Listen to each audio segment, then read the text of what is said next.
Bismillahirrahmanirrahim. Assalamualaikum warahmatullahi wabarakatuh. Alhamdulillah, assalatu wassalamu ala rasulillah wa ala alihi wa sahbihi wa man walah wa la hawla wa la quwwata illa billah, amma ba'd. Jemaah sekalian, a'azanallahu wa iyyakum.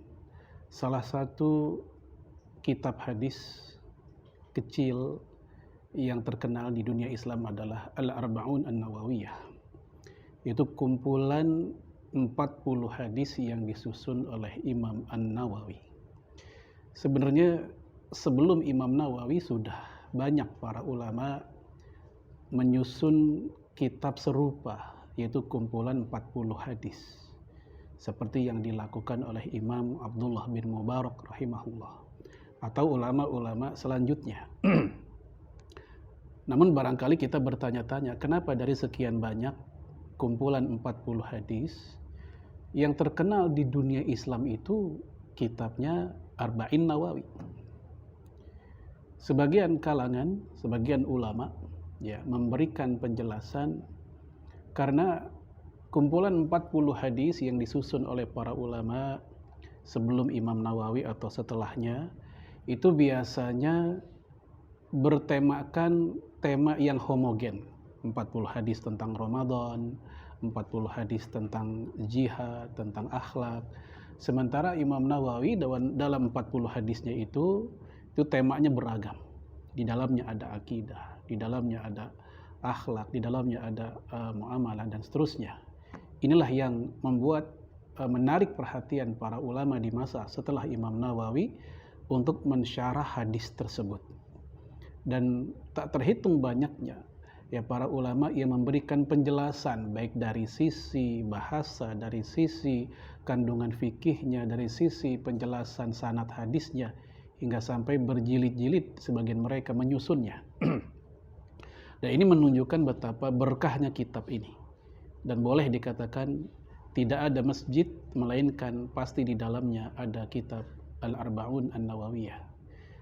Dan juga tidak ada maktabah atau perpustakaan melainkan mereka punya kitab ini. Bukan hanya matannya tapi juga syarah dari kitab Al-Arba'un An-Nawawiyah.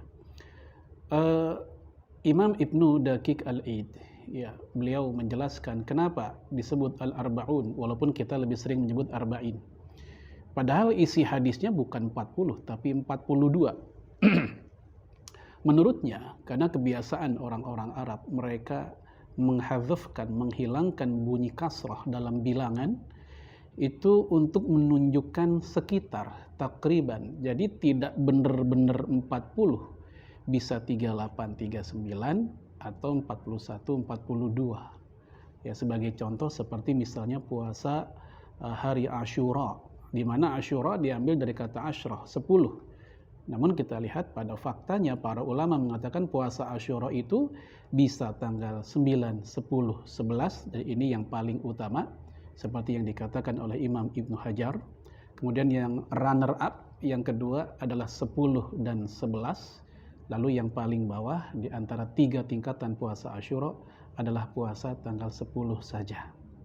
Jamaah sekalian, a'azanallahu wa iyyakum, kita ingin membahas 2 hal dulu sebelum kita masuk hadis pertama di hadis Arba'in ini.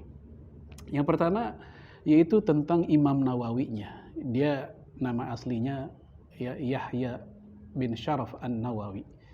An-Nawawi dinisbatkan dengan tempat kelahirannya yaitu Nawa. Dia berkunyahkan Abu Zakaria. Beliau sampai akhir hayatnya usia 45 tahun belum merasakan pernikahan, sehingga dia belum punya istri, belum punya anak. Adapun kenapa disebut Abu Zakaria, ini karena disamakan dengan Nabi Yahya.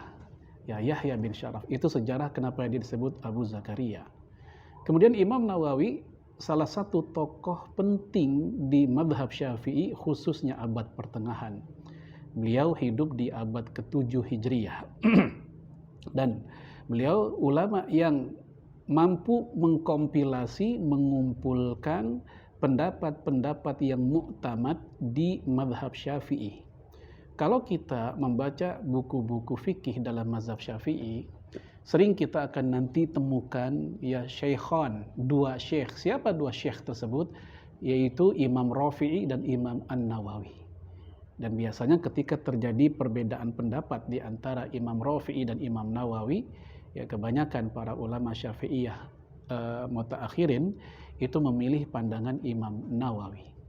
Dan Imam Nawawi ini bukan hanya seorang ulama yang cerdas, yang hebat hafalannya, fikihnya, hadisnya, tapi juga ahli ibadah.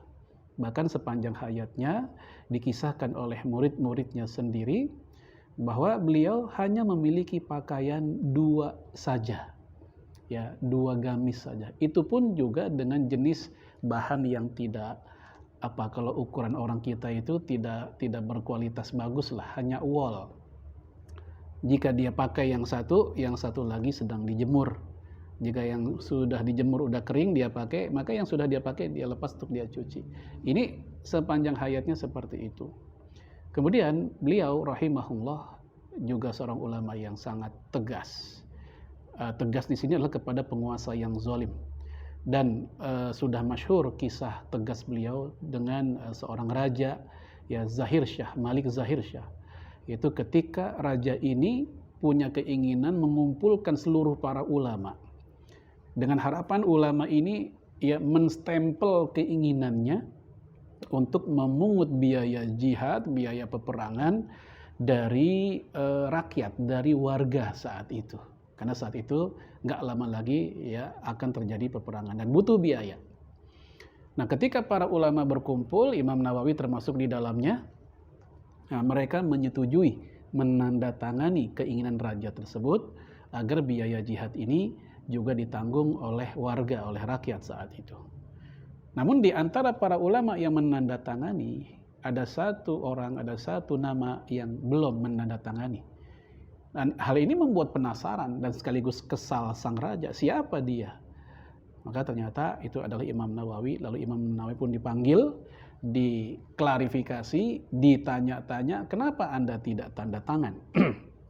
Dia pun mengatakan, seandainya peperangan nanti hanya dibiayai oleh kekayaanmu, kekayaan yang ada di istanamu, perhiasan-perhiasan yang ada dipakai oleh istrimu, pengawalmu, dan juga kuda-kudamu, kalau dikumpulin semua perhiasan itu udah cukup memerangi musuh.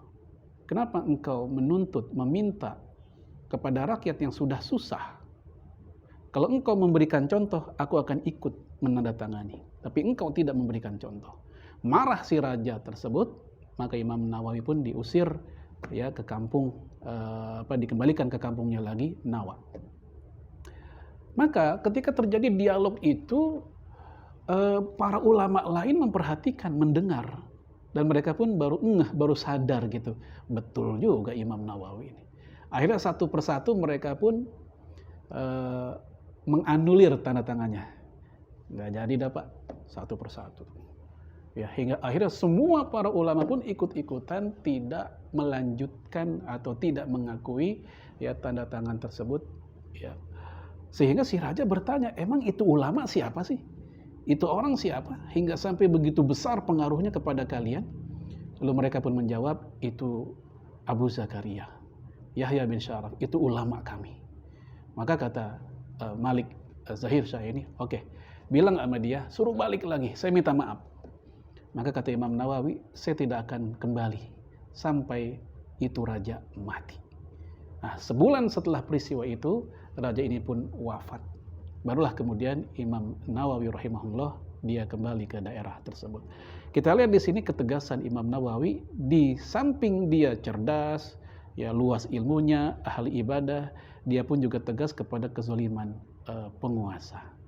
Demikian mukadimah hadis arba'in, semoga bermanfaat. Wassalamualaikum warahmatullahi wabarakatuh.